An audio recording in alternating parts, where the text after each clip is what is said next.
Hello, you're about to watch the full version of my interview with Dee Michel. He's the author of the book Friends of Dorothy, Why Gay Boys and Gay Men Love the Wizard of Oz. We chatted all about the Wizard of Oz and Wicked and their importance to queer culture. Check the description below for links to all of Dee's work and to my full video about the Wizard of Oz. And now, on with the interview.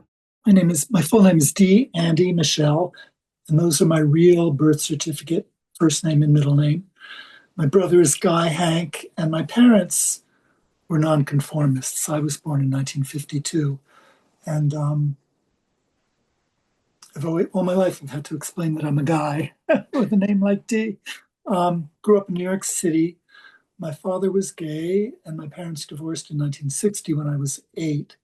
And one neat thing about growing up is that my father had saved the Oz books he had when he was a kid and read them to me and my brother, who was a year older than me, as bedtime stories. And we used to watch the MGM Judy film on TV. We're the boomer generation, so pretty much the only way you could see movies was on TV or at revival houses. And the yearly showing was a big deal in the 60s. Gregory Maguire's talked a lot about that. And so that was my father. My mother, I don't think she even sat there and watched. I think it's just my father.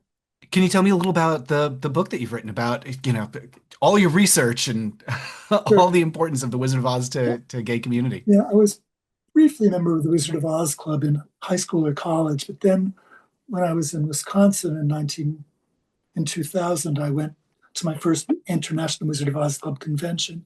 There were a lot of gay men who were into the books there, because the Oz Club is mostly about the books. Originally, it was just the books, and it's by now it's expanded to Was and Wicked and other things, and of course the MGM movie. So when I saw these gay men into the books, I knew that the MGM movie was a gay thing and the gay subculture is very visible, but I didn't know that there were particularly a lot of gay men into the Oz books. So that had me thinking about it a lot. And I ended up giving a talk at the convention that the Oz Club held in 2000 to celebrate the 100th anniversary of the publication of the original Wonderful Wizard of Oz.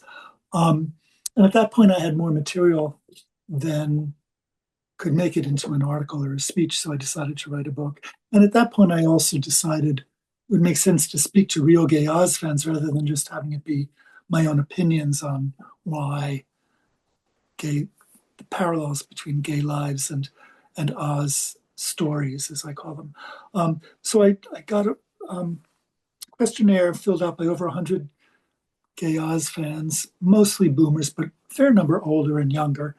And had a bunch of gay writers, William Mann, Jeff Ryman, who wrote Was, Gregory Maguire, some other less well-known gay writers. I wrote them because there were Oz allusions in their writing, so I was curious what Oz meant to them. And so the way I divided up the results was their sort of personal responses and then subcultural gay community responses. And the subculture is just about the MGM, sort of valorizes or whatever. But individuals had very different favorites. It could be the Oz book, it could be Was or Wicked or Oz on Ice. And, one person got involved through an Oz puppet show. So I asked them in the questionnaires, what was your first encounter with Oz, and also whether you consider yourself an Oz fan, and what's your favorite version of the story.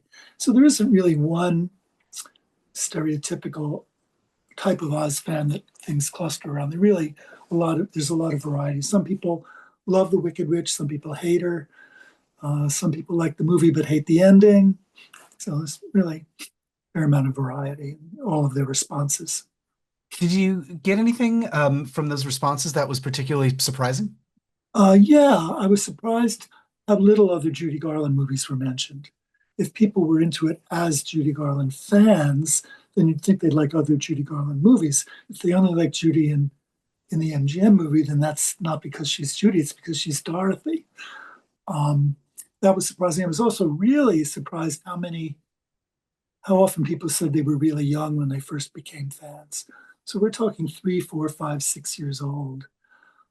Clearly before you have any kind of gay identity or gay consciousness, but I would say you still might have some kind of gay or pre-gay sensibility or something. I think there's psychological needs that gay boys have that haven't really been talked about by anybody. People, there are a fair number of anecdotal descriptions of people's own, like in memoirs and things, people's own experiences, but to extrapolate to other gay boys, I mean, it's hard to do. You can't go ask 3-year-olds, are you gay? What do you think about whatever? So you have to sort of look backwards. For yourself, you mentioned those broadcasts and the importance in your family. What was the extent of your, like as a kid, like when did you become an Oz fan and why was it important to you? I don't know why, but I think part of it might have been a connection to my father. I mean, it was just something we did with him, and it was his enthusiasm at the beginning that my brother and I glommed onto. He also read some other science fiction books to us, Escape to a Mushroom Planet, I think it was called, Stowaways on the Mushroom Planet. There were a bunch of things he was hoping to make into a TV series.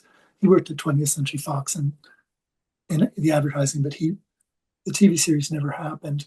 Eleanor Cameron, I'm not sure who wrote the Mushroom Planet books. Anyway, one thing I found out in my questionnaire that certainly applied to me is that, and this is another surprising thing, that fantasy as a literary genre was something that appealed to boys and men, gay boys and men. And so, and the other word that appeared along with fantasy is escape. Those were by far the most common words that appeared in this 106 questionnaires. So I ended up reading a lot about fantasy as a literary genre. And one evidence for it, I didn't ask them that directly, but when I looked at the other movies, when I asked them what other favorite movies they had, a lot of fantasy and science fiction came out, like Star Wars, Star Trek. Narnia came up as books. And there were other books, fantasy books too. So when I chopped up, just eyeballing the lists of books and the list of movies, I put them into genres. Just it seemed to make sense. There's there were gay camp favorite things like All About Eve and Mommy Dearest, and a bunch of people mentioned film noir things. But fantasy and escape was a pretty big chunk. I wasn't doing statistics on the numbers, but it just really jumped out at me.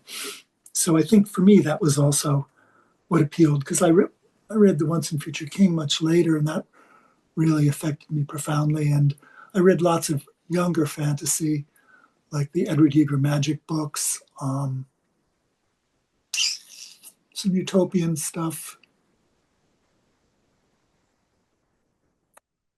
Can't think of. Oh, I think my father might have also read to me the Princess and Curdie, George MacDonald magic books. And I always thought it would be great if magic would happen to me. You mentioned escape as being particularly important for a lot of people and also for you. I mean, can you talk a little bit about what you felt you were escaping from? Yeah, see, that's the thing. I had assumed it was uh, a gay childhood where somebody endured bullying, ostracism, lack of acceptance from their parents. And certainly some questionnaires were full of very heartrending stories. One parent wanted this kid to just get rid of all his Oz books and Oz memorabilia, and they got rid of the stuff. And then his grandmother snuck Oz books back to him. It's really heartbreaking. I wasn't teased for being gay, or my parents. I didn't come out until late. My mother, after college. There was certainly a lot of self-oppression. I mean, I think I felt bad about same-sex attractions, and it mostly came out in my dreams in high school. I didn't talk to anybody about it, but I definitely was miserable socially, even though I didn't know why. I was very popular and happy and had lots of friends, but there was something that was missing that I didn't really want to stop and think and put my finger on. But it was mostly self-imposed, aside from the issue of, cultural lack of representation and so on. So and one guy I talked to said, you wouldn't really try to emphasize the joy that people get from Oz. It's not just about escaping from feeling crummy, but it's people are drawn to it for positive reasons because there's so much joy, acceptance, and love in Oz. I know it's difficult to pin down, but is it possible to say from all the research you've done and people that you've spoken to, when Oz became a part of gay culture, either from the books or the movies or the broadcasts or Um, what? well, I think there's this myth that from the moment the MGM movie came out in 1939, it became a gay favorite. I don't have any evidence of that. I have one or two of my oldest questionnaire people remember seeing the movie very, very early on in the early 40s, I think it was. Um, and the same with Friends of Dorothy as an expression. There's no evidence for that being before Stonewall. And it doesn't mean that people didn't use the word. You can't really prove a negative. You can't, if there's no positive evidence that MGM movie was a gay thing, it's hard to know. But I think it spread and may have started when there was an out gay press and people communicated that way. I mean, for them, the gay subculture was much less visible to each other, visible as a community. I mean, there were house parties where people had individual gay friends, but there wasn't, and I don't know how much people felt a part of a gay subculture at that point, or if they even conceptualized it that way. I mean, there were, gay arrests at Newport very early, and there were other things that happened in individual cities, but whether people thought of themselves that way, it's unclear. I mean, Harry Hay, when he started the Mattachine Society, one of the things he did was talk about having a gay identity and how we should think of ourselves as an oppressed minority. Before that, it's unclear what there was. I mean, there's certainly a fair amount of research now on gay life before Stonewall, and I think George Chauncey talks a little bit about gay identity and gay community in gay New York, but I'd have to go back and look and see really. And I read a bunch of other gay history books that go back there, but The Other Side of Silence was another one. Is there any But yeah, evidence of I know soundtracks and music were handled very differently from now, but interest in the songs from the film in the 40s and 50s? yeah. I mean, there's evidence that Judy Garland had gay fans before Stonewall. There were claques of gay men at her concerts. And she talked about her gay fans once or twice, sometimes disparagingly, sometimes not, depending on the interview and probably on her mood. Um, but she acknowledged them the way, more recent people do, like Madonna or Lady Gaga. But yeah, I don't know if you could like look at zip codes and see where uh, Over the Rainbow was sold. I don't. No one's ever done that kind of detailed research. Did Judy fandom lead to Wizard fandom, or did Wizard fandom lead to Uh, Judy fandom, like, or the other way yeah, around? yeah. Well, see, that's the thing. A lot of people very dismissively say when I tell them about my research, oh, it's just Judy. And on the back of my book, the first thing I say is, no, it's not Judy, or something like that. Um, I've got a lot of evidence in addition to the fact that people hardly mention other Judy movies. I don't have to go into the other details, but and one or two people who said they thought it was the other way around, that rather than being Judy, that Judy became an Oz fan, rather Judy became a gay icon because she was in the movie, and that makes a certain amount of sense to me. But that kind of speculation is really hard to know, hard to say. But if gay men were into the movie for other reasons than Judy, and she starred and was such a magnificent part of the movie, as it may be that as gay men grew up, they would go to Judy concerts or collect the music. I mean, as kids, people might respond to her emotionality or other aspects of her performance in the movie. Um, and a couple of people said that they sort of were Judy fans as kids, but not that many. I mean, as they grew up, people have Judy magnets on their refrigerator and things like that. But that's more an adult, sort of self-conscious. I'm gay and I'm a Judy fan kind of thing. And as far as the term Friend of Judy. A lot of people think that this is something that goes way, way back, but based on your research, where do you think it sort of emerged? Okay, friend of Dorothy, you mean, Oh, right? sorry, yeah, Friend of Let's Dorothy. see, Yeah. now friend of Judy would make sense. Then it Yeah. would be. So there are different origins have been proposed, and if you, I looked at dozens and dozens of slang dictionaries and gay dictionaries, and for the most part, they just repeat each other. So they don't start from scratch. Um, Even the OED, they don't have a clear beat on it. And other people that have been suggested, not as often as Judy Garland, but Dorothy Parker, is one person. She had a bisexual husband. I think she married this guy, Alan, what's his name, twice.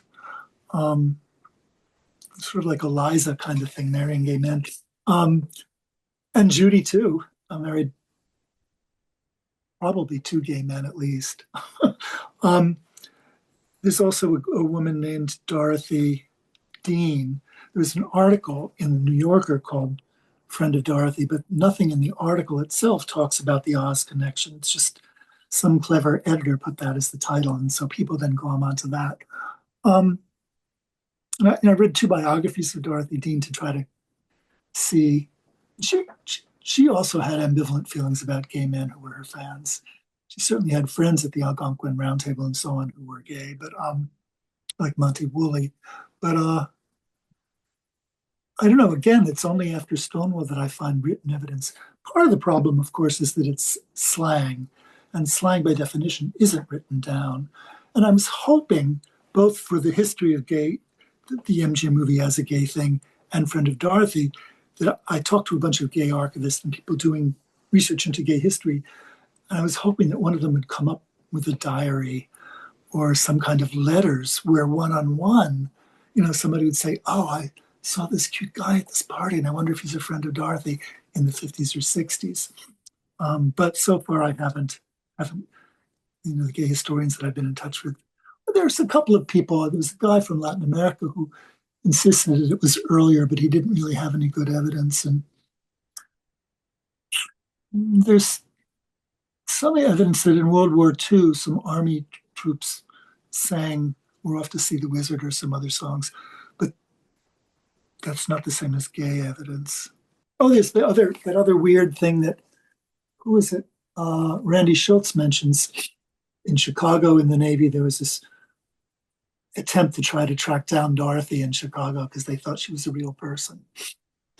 Yeah, everything that I've found, the Randy Schultz thing, early mentions in publications, they all seem to be around 1980. And what's very funny is I found one article where somebody refers to it, it's from 1980, somebody refers to it as that old saying from the 50s. And yet, there's no written historical record. I think it might just be something that makes sense in people's minds to have Right, existed back then. It right. just, it's such a perfect fit. And so Yeah, we just that, assume. that's what I think. There are two other. There's Oh, the other one is Judy's.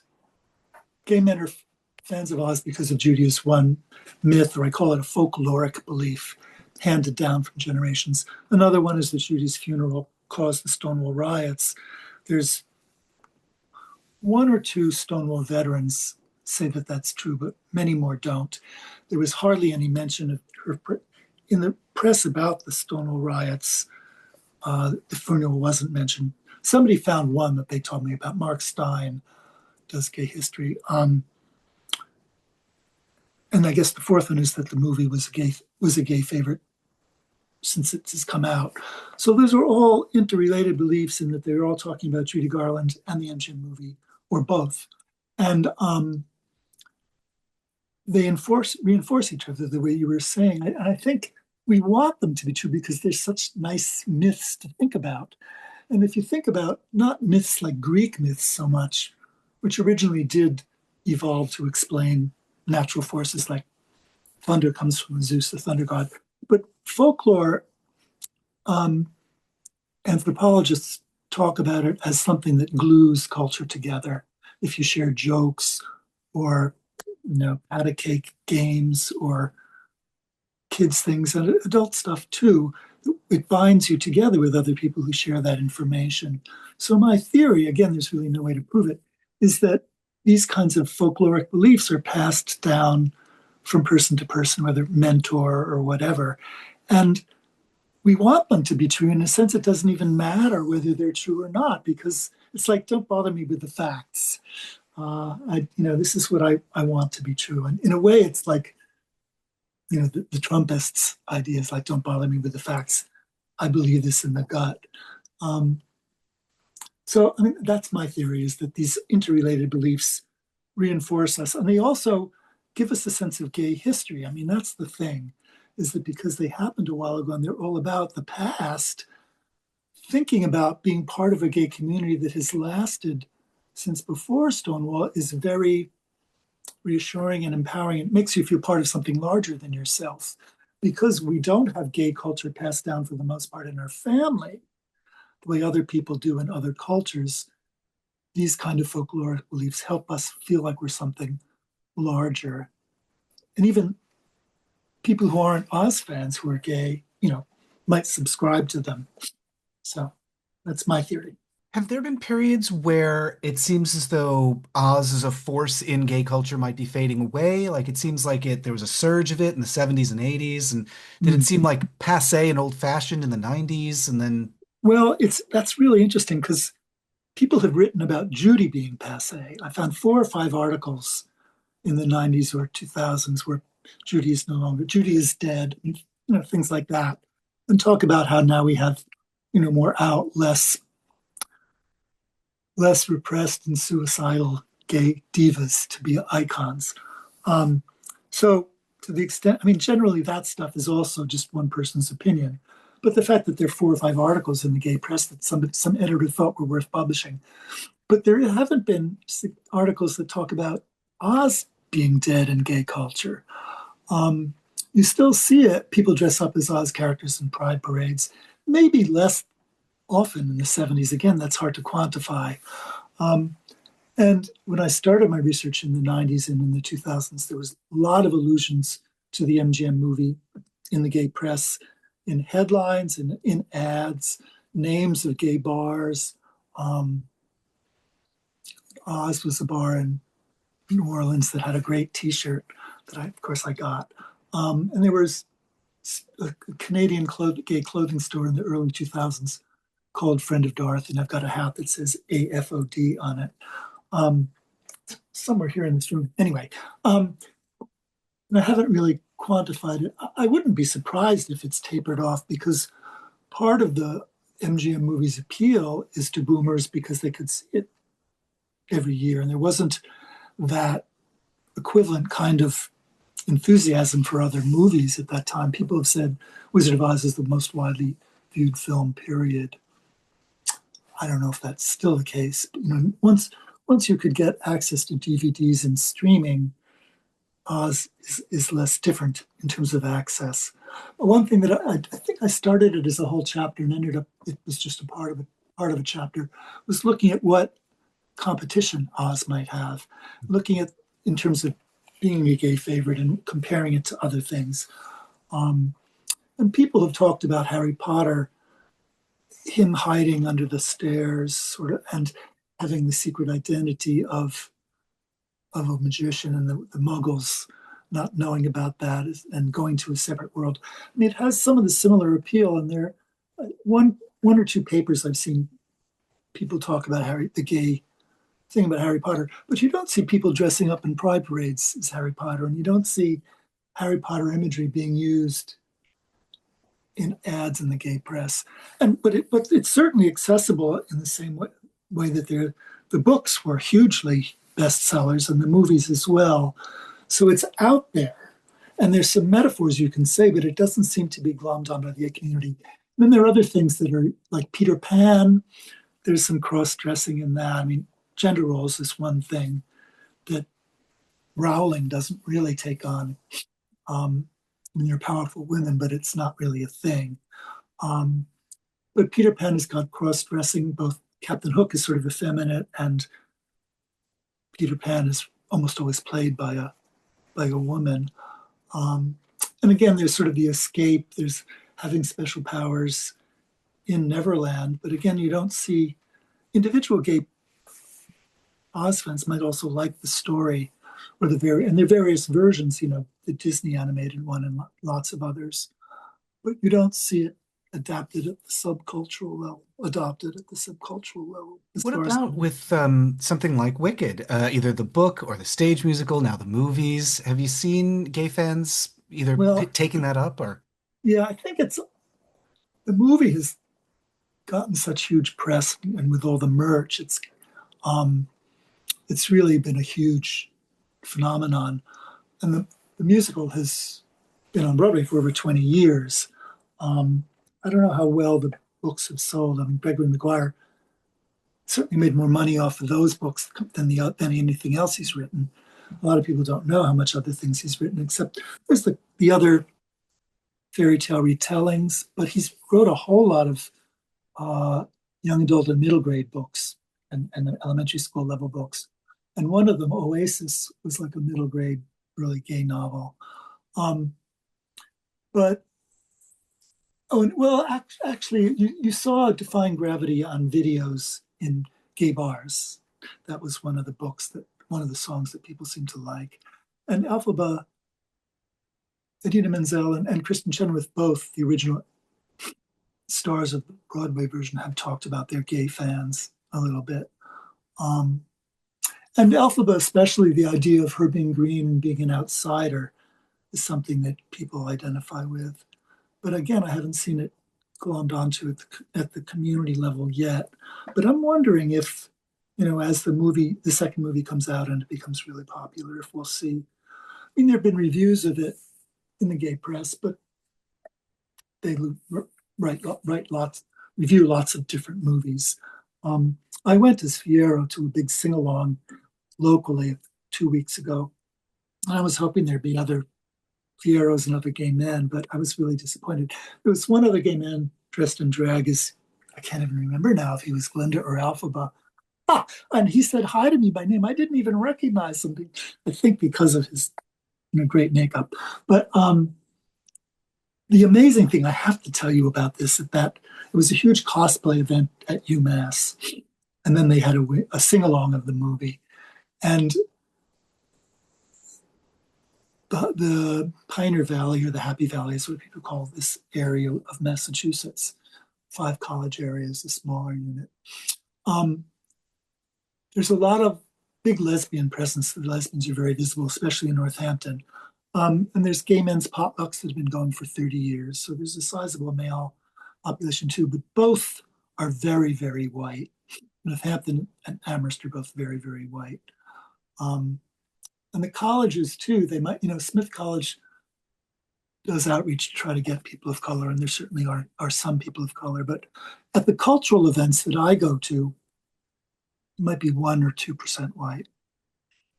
And I notice it in part because I grew up in New York City, and I went to public schools up through 6th grade, and I was a minority in the elementary school that I went to, PS 125, because it's on the edge of Harlem. Um, but at this dress up, there were so many young Black and girls and people of color. It was just mind boggling. And they were there with their mothers usually. And I talked to one or two. I didn't ask them specifically, was it because of Black representation? But it seemed so clear to me that Cynthia Erivo, being a person of color, really inspired all these young girls to dress up as Elphaba. It was just amazing. Oz conventions, 99.99% white that I go to. So there's this whole generation of young Black girls that's really into Wicked. How that plays out when they get older, who knows? But there were a couple of women also, white and Black, dressed up as Elphaba or Glinda.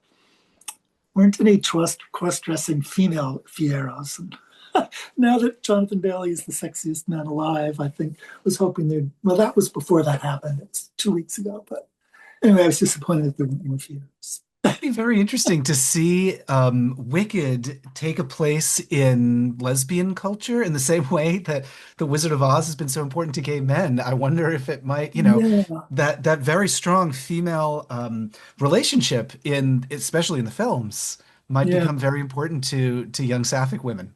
yeah. There was this myth, I think, that young teenage girls really flocked to Wicked, but and people have written about that. But I read somewhere that they looked at the audiences and it really wasn't that different from other musicals. Um, it sounded great. People wanted it to be true, but yeah, about I haven't seen anything or have any lesbian friends who were particularly into it. But it certainly would make sense if it caught on in a special way. How Um, would you describe the state of gay fandom of Wizard of Oz today? I know a lot of gay Oz fans who I've interviewed, and they congregate either in collecting or in the Oz Club. Uh, and it was sort of always an open secret. So I think now, after my book and article in the Bound Bugle, it's more open, which is really good. I think is I did it in part, wrote my book in part for political reasons. I wanted the club to confront it. Um, so I think it's a lot calmer and more accepted, and there's less of a need for people to go to a convention to glom onto another. Um, but the gay men are very, very visible at conventions and in the Oz Club, um, officers of the club, um, putting on convention hosts. There's one gay man from England who's taken over putting on a convention in Southern California. Um, but for the most part, sort of goes without saying, and it's not commented upon. So I think individual fandom is still there. As I say, whether that's sort of Oz in general, not just the MGM movie. I suspect the MGM movie will taper off a little bit for the reasons we talked about, but I think it'll still be there um, because there's nothing that has all the themes that appeal to gay men and is as widely disseminated. So you've got gender roles, which is also in Peter Pan, but not Harry Potter. You've got acceptance of difference is an explicit issue in the Oz books. That's not talked about in Peter Pan, maybe tangentially in Harry Potter. There are a few other fantasy fiction things I looked at. I can't remember them off the cuff, but there were five different big themes that seem to work in Oz, and all five of them aren't all found in the other things. Something I forgot to ask you about is the place of conventions. Were conventions a place, especially 60s, 70s, 80s, for gay men to connect when they might not have a chance otherwise? I think so. I talked to one couple who met at a convention, and they gave me sort of a dual. They didn't want to fill out the questionnaires, but I talked to them on the phone and transcribed the interview. And they're famous. Eric Shanower did The Age of Bronze graphic novels, which were very, very well received critically, and has written a bunch of Oz books. And his partner, David Maxine, runs Hungry Tiger Press, which puts out Oz stuff. I'm not sure how active they are now, but 5 or 10 years ago, they had this beautifully a periodical called Oz Story, and they put out Eric's Oz books and some other stuff. Um, they met at a convention, and people I've noticed gay men tend to hang out together at conventions, sit together at the dinners and so on. Um, and I remember in 2000, I made a couple of really good friends that way. Um, Seeing other gay men at the 2000 was the big centennial conference. So I think it's definitely, and it served an under the radar kind of thing. So it wasn't like they had a sign like some gay cruises say, Friends of Dorothy meet Saturday at 2 p.m. by the pool. People just sort of knew each other, winked at each other, and then chatted each other up, which was sort of the Stonewall way of connecting at Oz conventions that carried on. It's so nice to like have that, like you were saying earlier, the glue that holds us together. It may not be 100% about the content of the thing. I think that there's a really important component of just having a reason to talk to other people or a mechanism to make that connection. Yeah, yeah, it's it's sort of like over and above the other stuff. And when I went to my first Oz convention, the thing that was most powerful to me was there were other people who were Oz geeks. I would make Oz allusions and metaphors, and they would all get it. I remember I had a bicycle in Cambridge when I lived there in the 70s. I replaced the wheels and the gears and the hubs and uh, the seat, pretty much everything but the frame, the chassis. And I would say to people, it's like the Tin Woodman. And unless you read the Oz books, you wouldn't get it because he chopped his limbs off one by one and got replaced by tin one by one. But that's the kind of thing you would say at an Oz convention. They would all get it right away. And that's the same as any fandom that you share the illusions and the little minutia and the trivia. So for me, that was sort of the most interesting thing about being at the convention. And then the second thing was seeing how many other gay men were there. There were a couple straight men, who I've gotten to be friends with. One has a huge collection. He's a total compulsive collector. Someone else can do research on that. So, Dee, where can people find your work and read your book and see what you're working on? Oh, thanks for opportunity to plug. Right, I've got a website that's dmichel.info. I think that's right. The website DEEMICHEL.info. And there are links to places you can buy the book. If you don't want to go to Amazon, there are other places. And I'm hoping to come out with a second edition soon. Well, Dee, thank you again so much for chatting with me. I really, really appreciate it. Oh, you're welcome. It's fun. I'm happy to spread the Oz gospel, the gay Oz gospel.